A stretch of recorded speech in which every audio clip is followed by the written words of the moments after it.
Still being joined by a few people, so just a minute while I continue to let everyone in.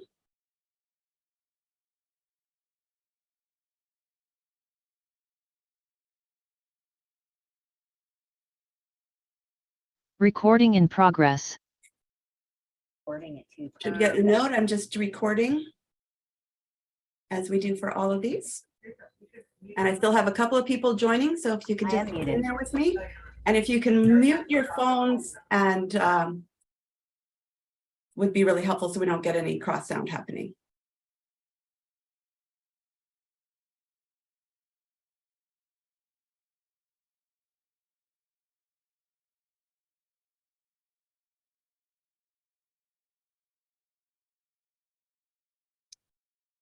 More people still joining, so one moment.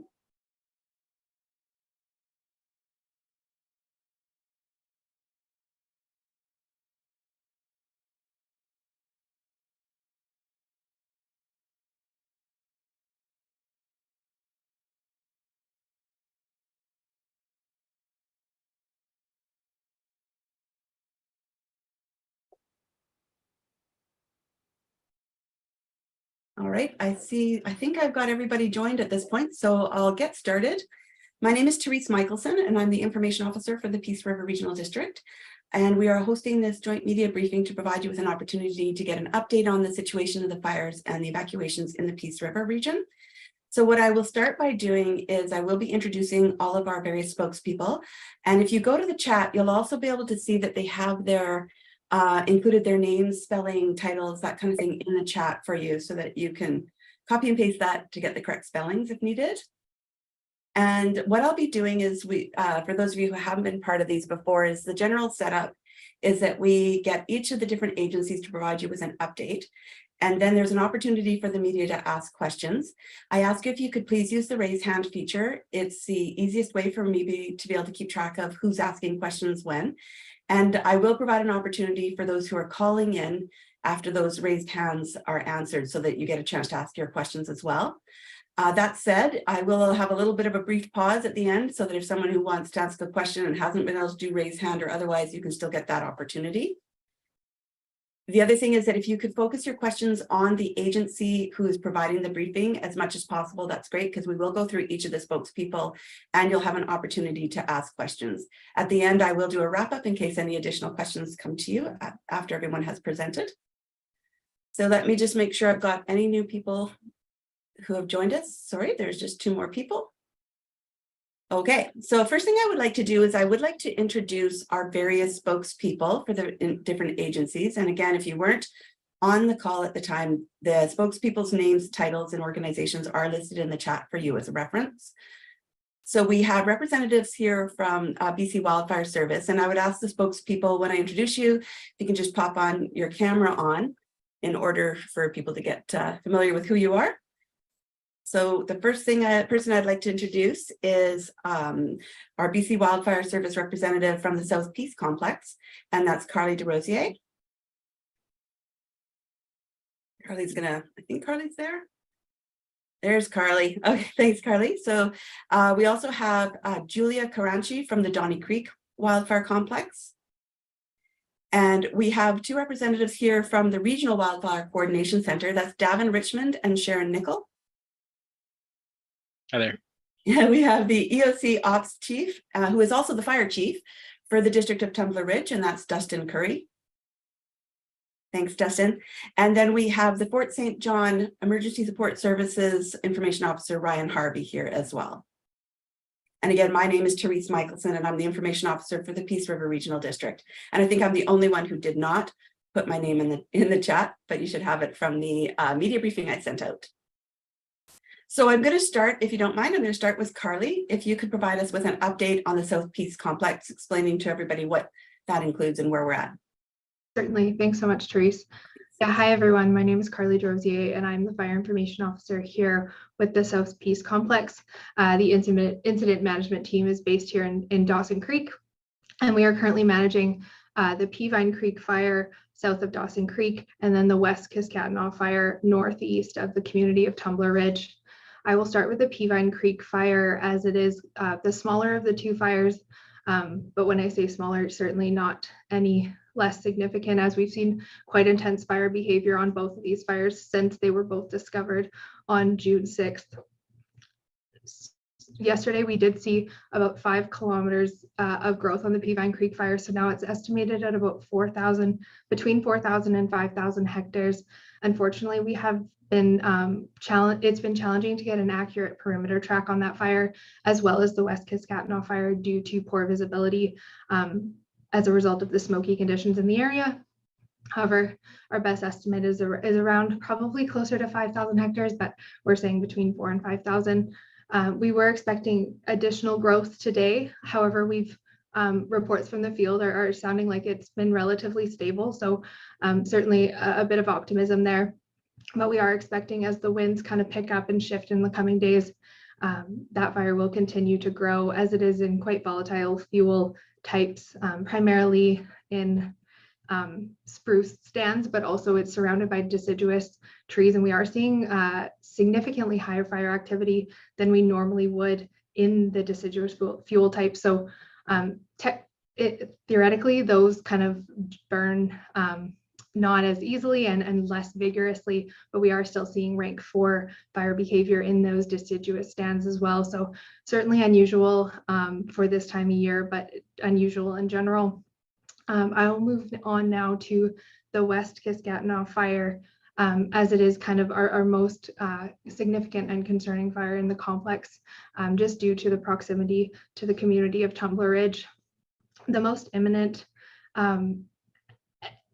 threat has been and continues to be that fire crossing the Bear Hole Lake Road.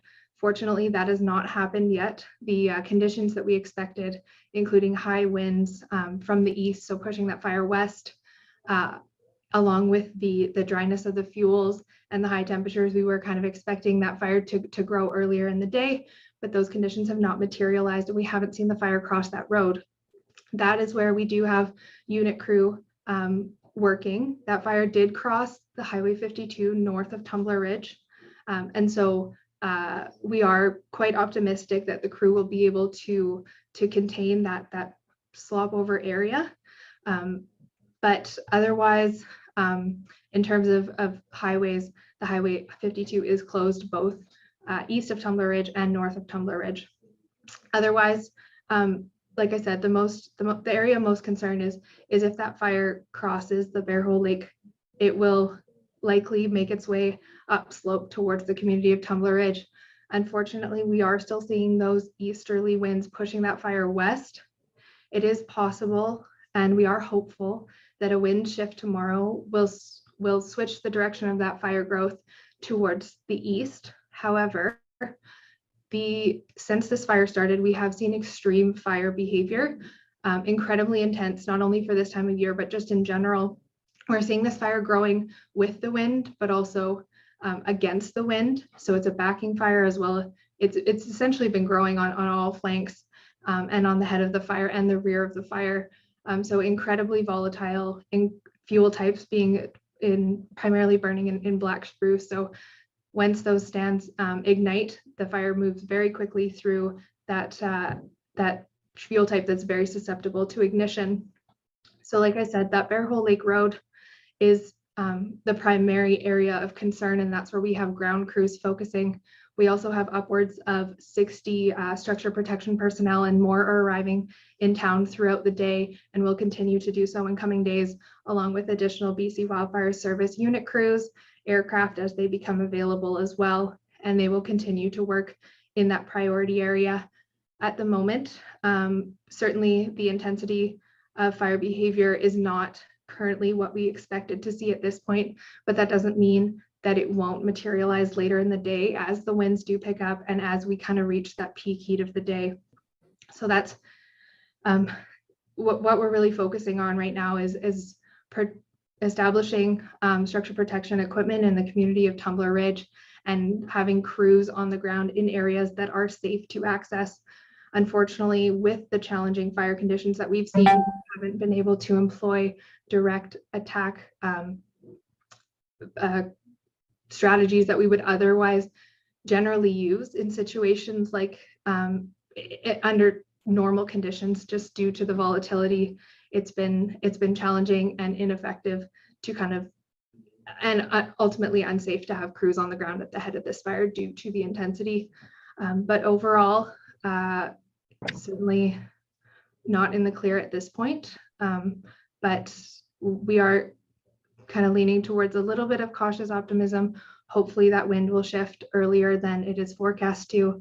But in the meantime, the area of concern continues to be the community of Tumbler Ridge.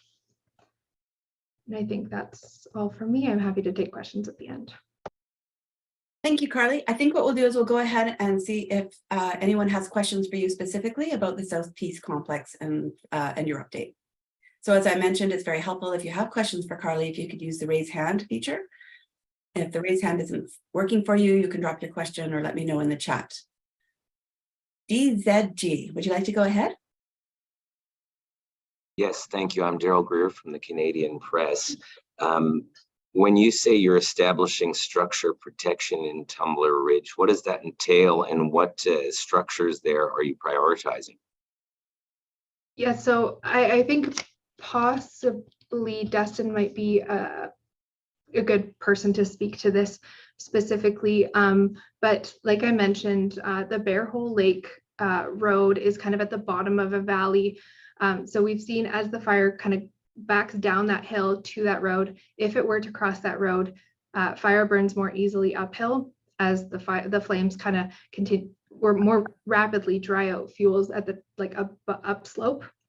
So if it gets to the top of the hill, to the top of that ridge, there are structures along that ridge. So certainly those were the top priority last night. We do have structure protection personnel from across the province, so coming in with large fire trucks, so water moving apparatus, sprinkler systems on homes, hose lays, any tool that can be utilized to essentially move water where it needs to be in order to the objective when it comes to structure protection is to create a moisture bubble around structures. And so as essentially using the sprinkler systems, the hose lays, the water, establishing water sources, should the fire encroach more in that community, that moisture bubble can be activated and ideally reduce fire activity and fire behavior in the surrounding those structures. So those are the main objectives, but I'm imagine and I believe that Dustin will be able to speak a little bit more to that, as I know he was on the ground there last night and supporting that structure protection personnel in those kind of objectives, achieving those objectives. Thanks, Carly. Dustin, do you want to add in a little bit of your on the ground perspective on that and your expertise as a fire chief? Happy to. So I'll just build a little bit on what Carly was talking about. So in answer to the question about critical infrastructure or what structures are we prioritizing, it is critical infrastructure. So on this ridge line, we do have our main water reservoir that feeds our community. So we're going to be prioritizing that, as well as the homes that are closely knit together and likely going to be in the first path of the fire if it does breach over top of the ridge and make its way to Tumbler Ridge. Thank you, Dustin. Are there any more questions for Carly related to the fires in that area? Rajpreet? I just wanted to get a quick update on the intensity rank of each fire for the Peavine and the Kiskatchewan as well.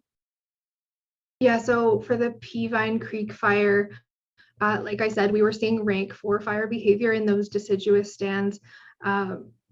That's been pretty consistent. Up until today, it was pretty consistent rank 5, possibly even above rank 5 for the West Kiskatchewan fire. From my understanding, it has not been that intense so far today, but certainly it's been upwards of rank 4 steady since this fire ignited on Tuesday afternoon.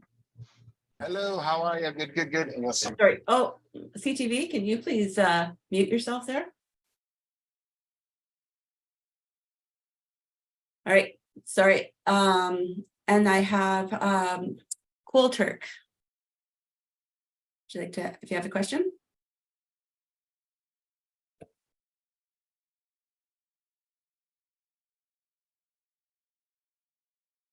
Oh, the hand went down. So maybe not. Is there anyone else who has any questions for Carly?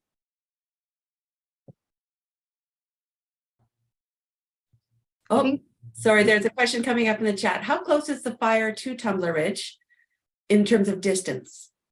The last report we had was about 4 to 5 kilometers from the community of Tumbler Ridge. Thank you, Carly. Are there any other questions for Carly before we move on to the next wildfire area?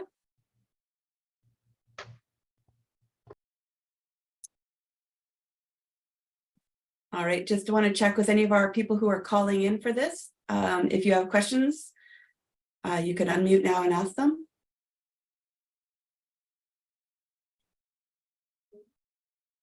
Okay, I'm not hearing any questions. Therese, Randy has a question, sorry. Oh, Randy has a question. Okay, go ahead, Randy. Hi, thank you so much. Can you hear me? Yeah. Okay, good. I guess you can hear me because I had my mic unmuted when I first started. Sorry about that. At what point will you get to when you will kind of amalgamate both fires together at this point? Because I mean, on the dashboard, they're basically together, right? So just wondering when you'll dub it kind of like a fire, the whole thing, one fire. At the moment, they are quite far apart. Although the Peavine Creek fire has crossed Highway 52 east, there is still some considerable distance between the two. So until they merge completely, then they will remain two fires. But if it appears that they are one, that would just be a mapping issue, just because of the fact that getting more accurate tracks has been a challenge. But as far as I know, they have not merged. We haven't seen the growth on the Peavine Creek fire that we expected to see. We did think it would potentially grow further to the west, but there is still some distance between those two. Okay, thank you. Thank you. Okay, any other questions? If not, we'll move on to the Donnie Creek wildfire update. Great. Julia, can you go ahead and provide an update on the Donnie Creek complex? Hi, my name is Julia Caranci, and I'm the information officer at the Donnie Creek complex.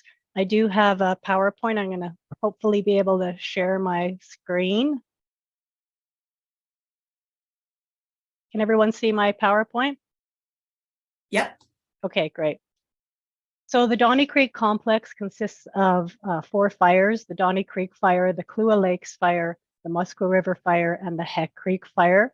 There was a 5th fire, the Holman Creek fire, that was assigned to the complex. Yesterday, that fire did merge with the Donnie Creek wildfire, so it is now part of the Donnie Creek wildfire. Just trying to advance my screen. There we go. So for the latest information, we are updating the wildfires of note page. So just to let you know where you can find more information, but the complex is located approximately 158 kilometers north of Fort St. John and 136 kilometers southeast of Fort Nelson. So the status of all of those fires, Donnie Creek, Kluwa Lakes, Muskwa River, and Heck Creek, are out of control at this time. You do see on the screen, we have some updated sizes. A couple of those came in today. 389,114 hectares for the Donnie Creek wildfire. Kluwa Lakes has not seen much growth in the last several days, so that remains at 31,228 hectares. Muskwa River similarly has not seen significant growth over the last several days, 8,856 hectares, and Heck Creek has seen some growth, so that fire is now 3,401 hectares. This complex has been in place for some time, and we do have a number of resources assigned to the complex, 12 helicopters, 167 personnel, structure protection, 27 pieces of heavy equipment, and the incident management team supported by 12 helicopters. So just an outlook on how things have been going. There has been significant growth in the Donnie Creek wildfire, particularly over the last 48 hours, in particular on the north, east, and west flanks over the last 2 days. Significant fire behavior on many portions of the fire has compromised some of the existing containment lines that we had in place to the south. And due to that shift in the winds to southeasterly, smoke from the complex is now shifted and is moving towards the Alaska Highway. So at this time on the Alaska Highway, there is a lot of smoke that's visible. And also when skies clear, it is very likely that from the Alaska Highway, columns of smoke will be visible as well. So the estimate that I got speaking to a fire behavior specialist this morning was that the fire remained about 20 kilometers away from the Alaska Highway at this time. We do not anticipate that the fire is going to reach the highway within the next 48 hours. However, obviously, regardless of that fact, we are working on contingency and advanced forward planning in the event that that should happen. So looking at going forward, looking at structure protection and what that might look like and strategies to mitigate that if that would be what happened. But right now, as I said, within the next 48 hours, it does not appear that it will reach the highway. We are anticipating tomorrow in the afternoon a shift in the winds to westerly, and we are anticipating that that will begin pushing smoke away from the Alaska Highway and also pushing the fire towards the east. So that is anticipated to happen tomorrow. I heard again from fire behavior specialists that we are setting up for a westerly flow starting sometime tomorrow and then established into Sunday. So again, the weather has been one of the challenges, absolutely, over this last 4 or 5 days, but particularly the last 48 hours. We did have a very, very strong wind event that happened on the 6th. And after that, even though the winds have died down somewhat, the fire has achieved, we might say, some momentum and has been having some significant growth over the 2 days following that wind event that took place on June the 6th. Initially, we had expected to see some showers potentially on Saturday. Again, fire behavior spoke about that this morning, and we are not anticipating any significant amount of precipitation in the next operational period. Gusty winds today, they're actually already sort of building at this time. And tomorrow afternoon, again, that shift to westerlies, which we're hoping will shift the fire and the smoke away from the highway. So just some updates. Again, the smoke is visible from the highway. Travel is not currently being affected. I would encourage people to check Drive BC for more information. I'm not the authority to speak about the highway, but I understand we may have someone on the call who may speak to that, and also you can check Drive BC. The other important thing to note that happened yesterday is we put an area restriction in place in an area surrounding the complex. So that was done primarily to protect human life, to keep the public out of the area. We have a very intense fire behavior. We have air operations. We have heavy equipment. We have firefighters on the ground. It's not a safe environment for the public to be in. And so that area restriction is going to allow us, BC Wildfire Service, when I say us, to control the access into the area. We are doing that through a process, an application process, and particularly allowing for critical industry to access the area if needed. And that is an ongoing process, that started today. So again, due to the receptive fuel conditions, similar to what my colleague Carly was saying, we are seeing very, very aggressive fire behavior that is going to be continuing on as long as this current weather pattern is set up. The fire is expected to continue to grow, particularly Donnie Creek. When I'm saying the fire is expected to continue to grow beyond its current perimeter during the next operational period. So very important for us right now, number one priority, protecting human lives, protecting the lives of our first responders, protecting the lives of the public. And that is our first priority, and we will continue to do that moving forward. We are implementing and have been over the last period of time advanced forward planning. So we're looking at projections on the flanks of the fire for growth over the next 2, 3, 5 days.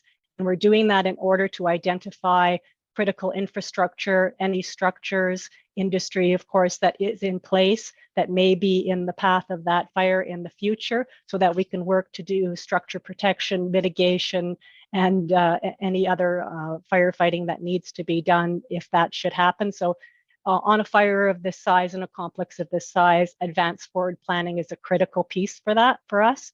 And that is what we have been doing for some time now. This is a map of the area restriction, just so that people are aware.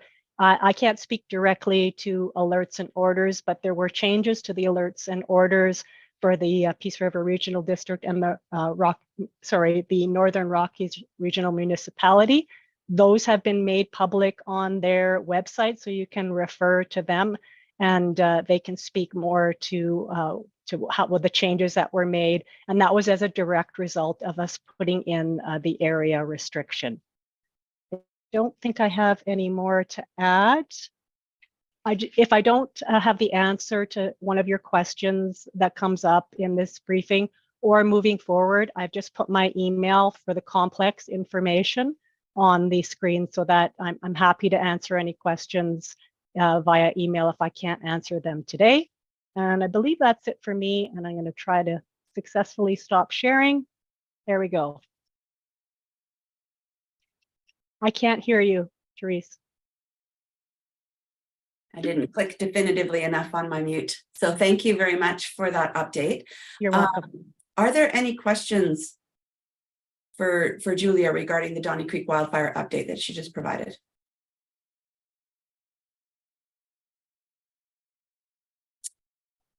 Okay, that's great. So I can provide a little bit of an update then for you as far as the Peace River Regional District. As Julia mentioned, we made some changes to our order and alert areas for Donnie Creek. One was to rescind the evacuation order, and the alert does remain in place, but the evacuation order was removed because the area restriction order was put in place instead. So BC Wildfire, as she mentioned, is now managing that access to some of those areas. We have orders and alerts in place for a couple of the other fires that have been briefed on today. One is the West Wiscatno River fire. So we have approximately 55 homes that are on evacuation order, and they're from One Island Lake. One of the things that we do want to emphasize is that our understanding is that road access into One Island Lake could be cut off due to the wildfire. So it is extremely important for everyone to evacuate and to stay out of the area. It's also important to know that there are areas of the Bear Hole Lake Provincial Park that are included in that order. So it's important to stay out of the park as well. As far as the Peavine Creek wildfire alert, we put in an alert yesterday where it was previously under the West Wiscatno evacuation alert, and now it's under the Peavine Creek wildfire alert. So there's about 76 properties on alert for that wildfire, and most of those are in the Kelly Lake community and surrounding area, and they do remain on alert. Then we also have about 9 properties that are now under the Peavine Creek evacuation order. One of the things we want to mention is that if people have not yet evacuated, that it is important for them probably best to go to Fort St. John at this point, and Ryan is going to be able to give a bit of an update on that when he has his turn. As mentioned, we do have Highway 52 East closed, and we encourage people to check Drive BC for road conditions to know what the safest route would be for them to evacuate the area. Other than that, we have some of our Charlie Lake Fire Department. 2 members of the crew have deployed to, along with a water truck, to help out with structure protection in Tumbler Ridge. And I think that is about it for what we have on the PRD side of the update. So does anyone have any questions for me?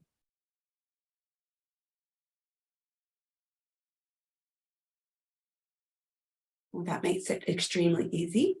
I would like to then go to Dustin in Tumbler Ridge. Dustin, if you could provide an update. Certainly. So my name is Dustin Curry. I'm the current operations chief here at the EOC in Tumbler Ridge. And I'm also the fire chief here for the municipality as well. So I'd like to start off with my update with this overwhelming sense of gratitude. So to our residents, first and foremost, for taking the evacuation order with all due regard and evacuating themselves, their neighbors, everybody just banded together in such an orderly fashion. It was truly amazing, and it really lessened the impact on the emergency services we're trying to make sure that all of that was happening on the back end. Secondly, gratitude to our other industry providers that came out of the woodwork in order to try and make sure that we succeeded in all of our operational goals yesterday. So that includes our local search and rescue complements, Northeast Search and Rescue, Southeast Search and Rescue, the Canadian Ranger complement here in Tumbler Ridge, as well as the RCMP, and then all of our mutual aid partners with emergency services from Dawson Creek and Chetwynd that sent us resources at the mere just drop of a phone call. It really, really meant a lot to us here on the ground in order to try and make our lives just a little bit easier in an obvious chaotic situation. So back to the evacuations. So currently, Tumbler Ridge has been evacuated about 90% in terms of population, which means that we probably have about 150 individuals that have chosen to stay for one reason or another. That could be their EOC staff, or they're going to be residents that have refused to leave. At this time, our message to those individuals that have chosen to stay and they're not part of the EOC is that our sense right now is to public safety, and really the best way that you can help us help the public and the responders, everybody that are in town here, is to evacuate yourself, right? We understand that that's not an easy decision for everybody to make, but we really want to stress the importance of having everybody leave so that we can make sure that we're focusing our efforts in the right places. To those residents of Tumbler Ridge that have evacuated and they're in either reception centers, wherever in the Peace region, we really want to hit home the importance of registering at one of these reception centers. It just helps us keep track of people, making sure we're not losing people, that we know that people are safe. And if there's anything else that we can do from the EOC side here, we will certainly reach out and try to make that happen. I think I'll end my update with we understand that it is incredibly frustrating at times with the lack of information that's coming out. We feel those frustrations. We're getting those phone calls. We really want to make sure that the public knows that the best way to get up-to-date information from the District of Tumbler Ridge and our EOC is through our websites, the District of Tumbler Ridge website, as well as our social media Facebook page. We have an excellent team of communication folks that are tirelessly trying to give information in a timely manner. I know it doesn't come as often or as soon as even most of us would like, but that's just really the best way in order to try and keep yourselves up to date. So I think I'll end on that, and happy to take questions. Thank you so much, Dustin. Are there any questions for Dustin and Tumbler Ridge? DZG. Hi there. I'm wondering, so you said 150 people stayed. Does that mean about like 2,250 have been evacuated? Do you have an exact number of how many people were evacuated? Not at this time. I don't have the exact figures. The evacuation was largely coordinated through the RCMP. I'm happy to get that information and pass it along. But those figures, you are probably in that ballpark. So our census population is about 2,400 people, and we're looking about 150 people that are back. So you're right in that ballpark.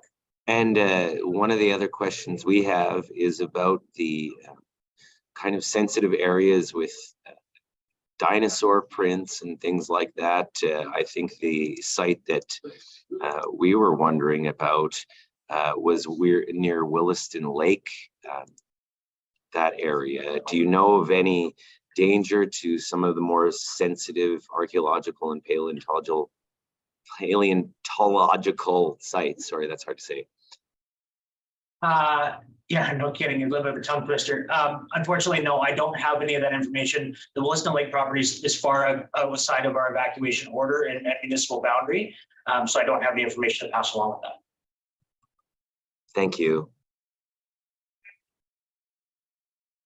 Thank you. Trent.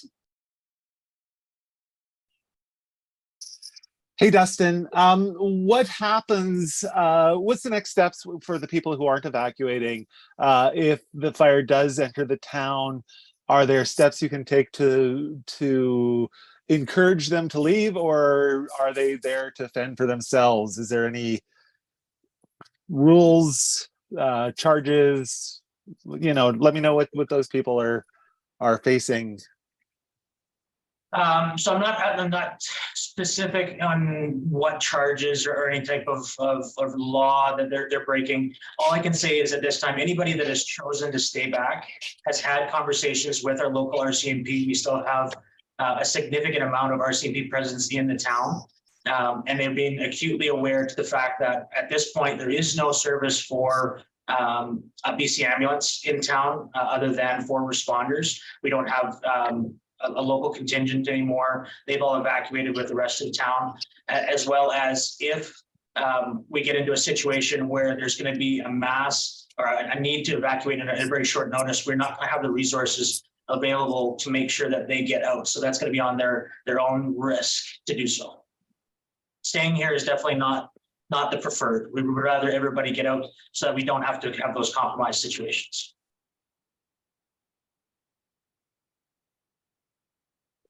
Thank you.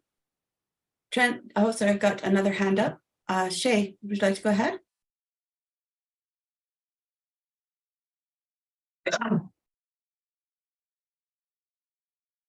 not sure, we can't hear you yet, Shay. I'm not sure if my mic is working. I put something in the chat there. Okay, we just heard you now. Oh, okay. I just saw that yesterday Emergency Info BC put out the evacuation order approximately an hour before Tumbler Ridge had it posted. So she just wondered what happened. So yeah, we did receive an inquiry on this a little earlier today. We're not sure where the breakdown was. From our understanding, when the order was produced at 2:07 yesterday, there was a bit of a delay in after going through the intrusive alert system and put on Emergency Info BC. We did have a bit of a delay in transcribing some of the documents. The District of Tumbler Ridge is a relatively new website, and they didn't quite correlate in a legible font so that you could actually easily see them on our website. So that was a bit of a breakdown in that. I don't think it was quite an hour, but I'm not exactly sure to the whole time frame that it was. Thank you, Dustin. Trent, I see your hand is still up. I wasn't sure if you just hadn't taken it down or if you have another question. No, it's just still up. Sorry, I thought when you responded to me, it went down. No worries. No worries at all.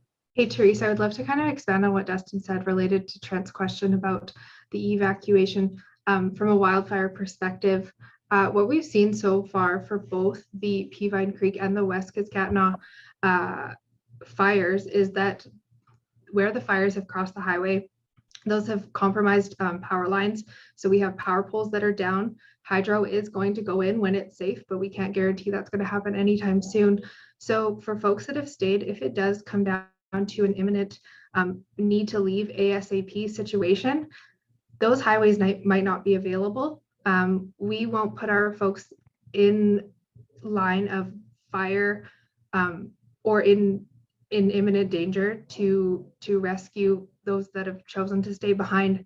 So I think the key message there is wildfire can compromise so much infrastructure that we are really reliant on, whether that be cell phone service, power, and then just direct access in and out of communities. As soon as those highways are cut off, that's can be catastrophic. So I would say the message to those folks that have chosen to stay behind is that if it does become imminent and they choose to leave, it can come down to it being too late to be able to escape safely.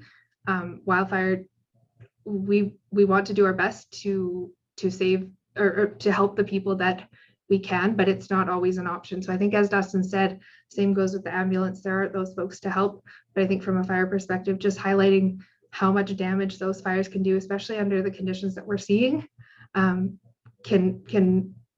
is an incredibly dangerous situation. And yeah, I think that's it for me, but I just really wanted to highlight the damage that fire can do. Thank you, Carly. And actually, there's a question that's just come up in the chat that you might be able to answer as well. That it was mentioned the fire is about 4 to 5 kilometers from Tumbler Ridge. I'm not sure what the source of that was, but the question from Michelle Bernaro is how much has it moved toward the community in the past day? So I think the question is, how far is it from Tumbler Ridge right now? Yeah, so the fire is currently about 4 to 5 kilometers from Tumbler Ridge.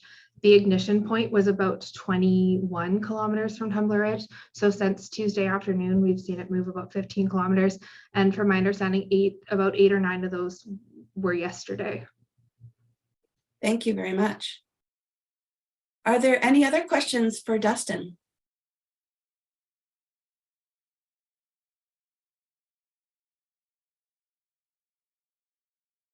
Just going to change my view to make sure I can see everybody. Okay, Dustin, I'm not seeing any further, so I'm going to switch over to Ryan Harvey, who can provide us with an update on the emergency support services out of Fort St. John. Thanks, Ryan. Thanks, Therese. Just want to thank you once again for organizing these. It had been a couple of weeks off, but unfortunately back at it. So just speaking on behalf of emergency support services here in Fort St. John, I do have a couple updates from the other reception centers in Dawson Creek and Chetwynd as well. So to echo Dustin, we really encourage people to evacuate. If they haven't already evacuated, please do so. So if you require emergency support services such as food or lodging, you need to go to one of the reception centers, Fort St. John, Dawson Creek, or Chetwynd. Both Dawson Creek and Chetwynd do have limited to no availability for hotel lodging.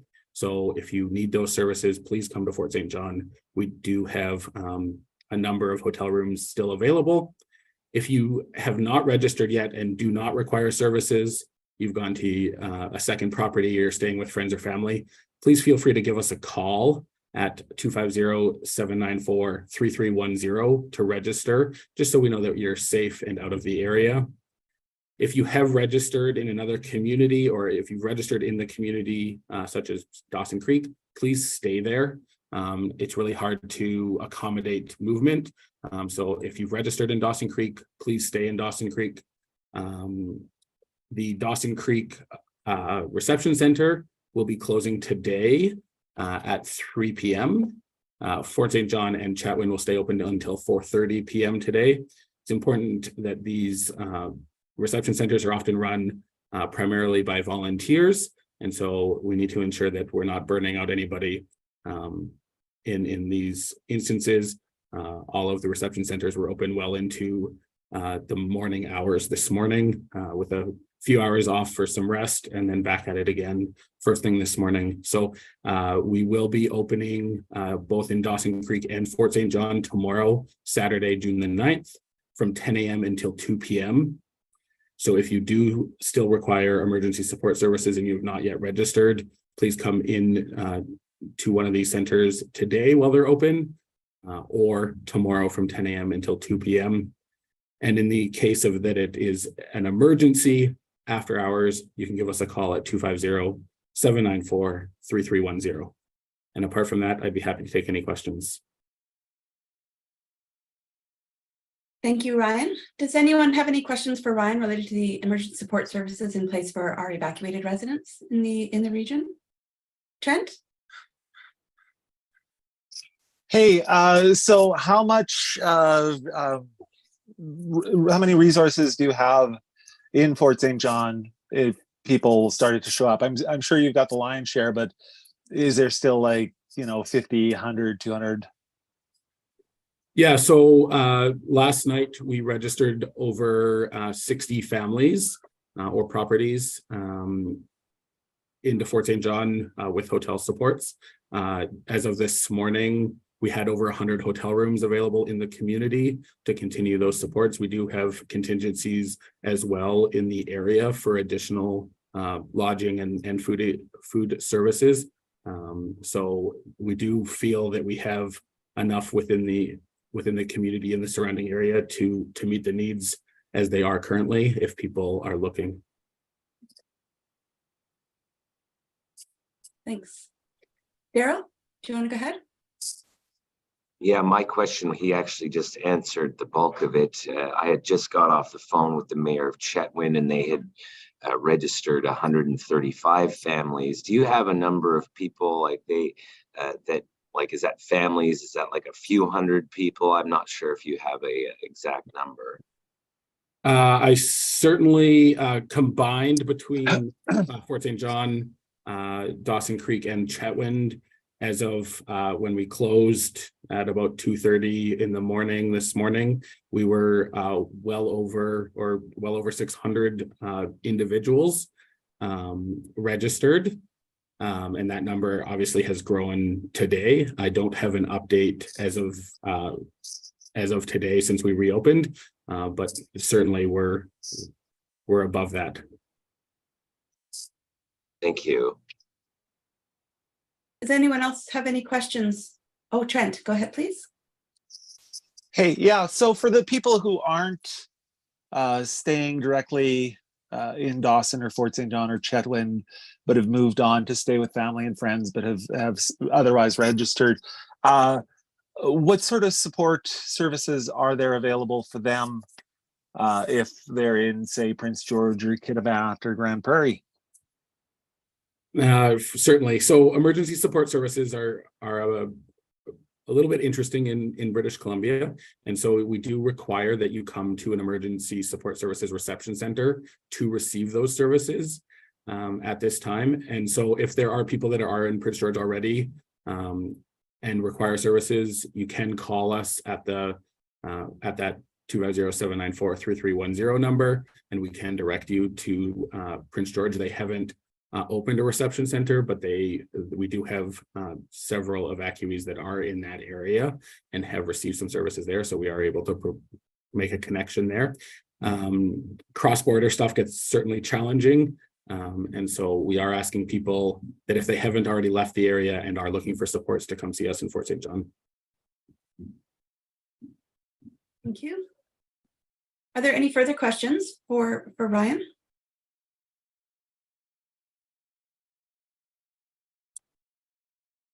Okay, then one more time here then. Are there any questions for any of the agencies who have provided an update for you today that have occurred to you? Rajpreet, would you like to go ahead? Yeah, I just had a quick question for Carly. Can crews directly work on the Kiskatana wildfire right now with heavy equipment? Hi, Rajpreet. Yeah, so we do have crews working on the west flank of the fire. As I mentioned, it did cross Highway 52 north of Tumbler Ridge. So that's an area of focus. Crews are working with heavy equipment to contain that area where it did spot over the highway. As I mentioned, we did see kind of lower than predicted fire behavior so far today. And we are hopeful that in the coming days, the temperatures will decrease enough and humidity will increase, allowing crews to kind of get closer to the fire's edge. But for now, that's kind of the area of focus is more so structure protection in the area and any spots where that fire does cross those current containment lines of those roads that are already established. So that's where they are working. We have another unit crew arriving tonight, and we'll continue to work in that priority area. But unfortunately, in terms of direct attack on the head of that fire, that has not been able to happen up until especially this point. In recent days, with that fast moving, vigorous fire front, we haven't been able to get crews on the ground. Thanks, Carly. Are there any other questions that have occurred to people before we wrap up? Something I would like to add from the Peace River Regional District is this to help us get the word out as a reminder to everyone in our region that the best way to stay informed about orders and alerts that go out is to actually sign up for our Northeast BC alerts. That's at nebcalerts.com. And that way you get a targeted notice if there's an alert that goes out in your area or an order. So that's a key piece. And of course, thank you to all the incredible people who are helping through emergency support services to take care of our evacuated residents and the amazing people at BC Wildfire and other first responders and emergency personnel who are working to deal with these very difficult situations we're dealing with in this region right now. So also thank you to all the media who are here today and for your help to get the word out to our public audiences. So that is it for me. I don't see any further questions. Thank you so much to our spokespeople who took the time out for us as well. And Carly has, I see, just posted the reminder that she can be reached at her email there in the chat if you want to grab that information. It's bcws.southpeaceinfo@gov.bc.ca. So if that's it, we are done for today. And thank you, everybody,